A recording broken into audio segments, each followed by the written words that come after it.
मरकज की इंजील और उसका 5वां बाब जो 43 आयात पर मुश्तमिल है। और वो झील के पार गरासीनियों के इलाके में पहुंचे, और जब वो कश्ती से उतरा तो फिलफोर एक आदमी जिसमें नापाक रूह थी कब्रों से निकलकर उससे मिला। वो कब्रों में रहा करता था और अब कोई उसे जंजीरों से भी ना बांध सकता था, क्योंकि वो बार बार बेड़ियों और जंजीरों से बांधा गया था।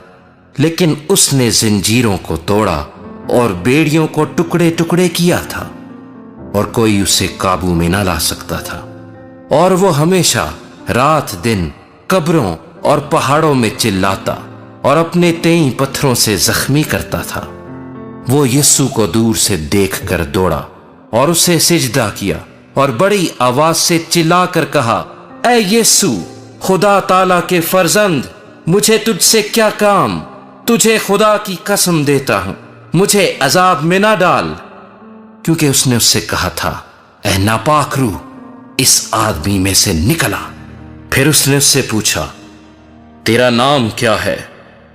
उसने उससे कहा, मेरा नाम लश्कर है, क्योंकि हम बहुत हैं। फिर उसने उसकी बहुत मिन्नत की कि हमें इस इलाके से बाहर ना भेज। और वहां पहाड़ों पर सूरों का एक बड़ा गोल चल रहा था।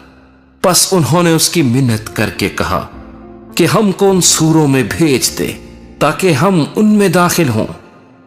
बस उसने उनको इजाजत दी और नापाक रूहें निकलकर सूरों में दाखिल हो गईं, और वो गोल जो कोई 2000 का था कड़ाड़े पर से झपटकर झील में जा पड़ा और झील में डूब मरा। और उनके चराने वालों ने भागकर शहर और देहात में खबर पहुंचाई। बस लोग ये माजरा देखने को निकलकर यीशु के पास आए, और जिसमें बदरूहें यानी बदरूहों का लश्कर था उसको बैठे और कपड़े पहने और होश में देखकर डर गए।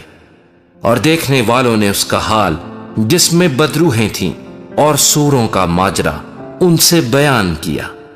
वो उसकी मिन्नत करने लगे कि हमारी सरहद से चला जा। और जब वो कश्ती में दाखिल होने लगा तो जिसमें बदरूहें थीं उसने उसकी मिन्नत की कि मैं तेरे साथ रहूं, लेकिन उसने उसे इजाजत ना दी, बल्कि उससे कहा कि अपने लोगों के पास अपने घर जा और उनको खबर दे कि खुदावंद ने तेरे लिए कैसे बड़े काम किए और तुझ पर रहम किया। वो गया और दिकपुलुस में इस बात का चर्चा करने लगा कि यीशु ने उसके लिए कैसे बड़े काम किए, और सब लोग ताज्जुब करते थे। जब यीशु फिर कश्ती में पार गया तो बड़ी भीड़ उसके पास जमा हुई, और वो झील के किनारे था। और इबादत खाने के सरदारों में से एक शख्स याइर नाम आया और उसे देखकर उसके कदमों पर गिरा और ये कहकर उसकी बहुत मिन्नत की कि मेरी छोटी बेटी मरने को है, तू आकर अपने हाथ उस पर रख ताकि वो अच्छी हो जाए और जिंदा रहे। बस वो उसके साथ चला और बहुत से लोग उसके पीछे हो लिए और उस पर गिरे पड़ते थे।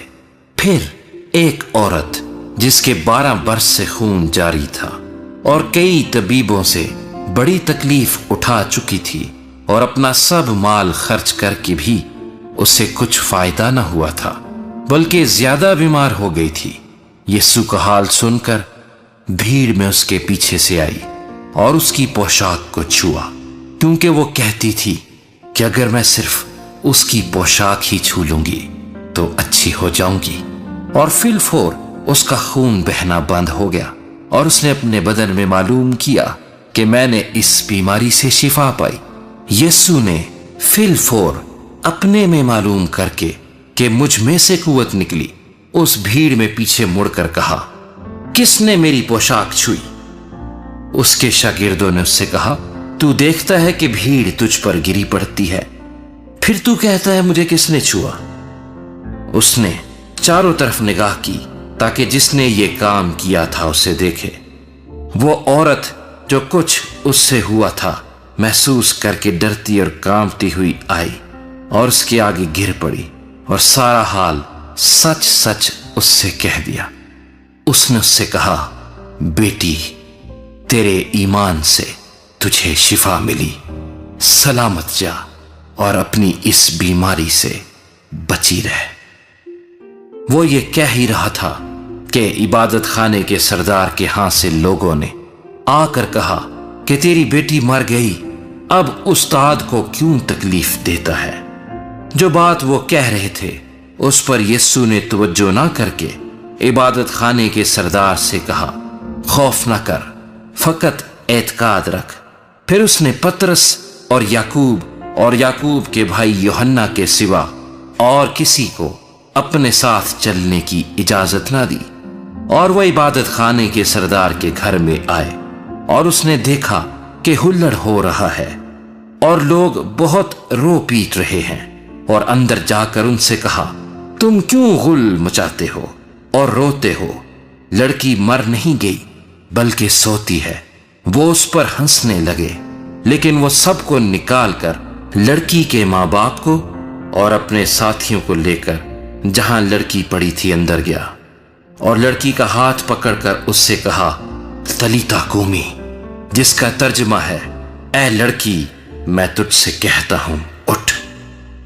वो लड़की फिलफौर उठकर चलने फिरने लगी, क्योंकि वो 12 वर्ष की थी। इस पर लोग बहुत ही हैरान हुए। फिर उसने उनको ताकीद से हुक्म दिया कि ये कोई ना जाने, और फरमाया कि लड़की को कुछ खाने को दिया जाए।